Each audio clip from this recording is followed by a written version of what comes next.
Assalamualaikum warahmatullahi wabarakatuh.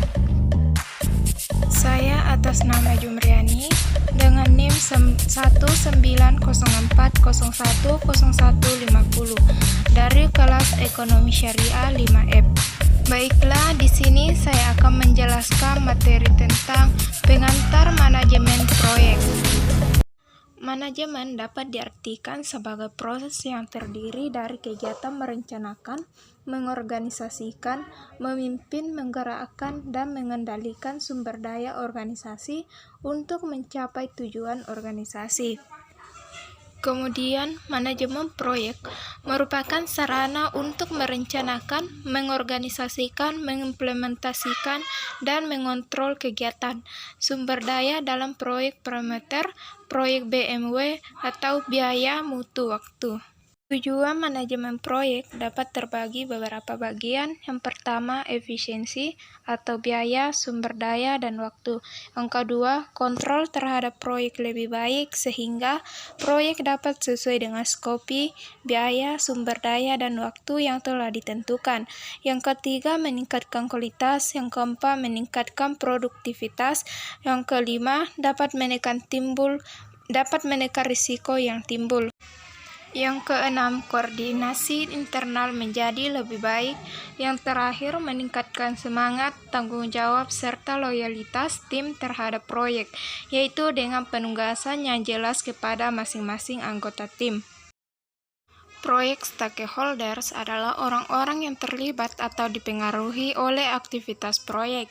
Yang termasuk stakeholder yang pertama, sponsor proyek. Yang kedua, manajer proyek. Yang ketiga, tim proyek. Yang keempat, staf pendukung. Kelima, customer. Yang keenam, user atau pengguna. Yang ketujuh, supplier atau pemasok. Project manager adalah orang yang bertanggung jawab dalam memimpin sebuah proyek. Tanggung jawabnya yang pertama, memilih tim proyek. Yang kedua, membuat tujuan proyek dan perencanaan untuk dilaksanakan. Yang ketiga, menentukan aktivitas manajemen risiko. Yang keempat, estimasi biaya dan budgeting. Yang kelima, penjadwalan proyek. Yang keenam, mengelola sumber daya. Tugas manajer proyek yang pertama, dapat menyelesaikan dengan deadline 85%. Yang kedua, dapat menyelesaikan dengan batasan-batasan sumber daya 83%. Yang ketiga, mengkomunikasikan secara efektif di antara tugas grup 80%.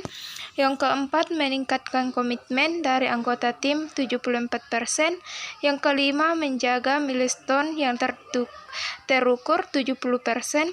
Yang keenam, dapat menyelesaikan dengan perubahan yang terjadi 60%.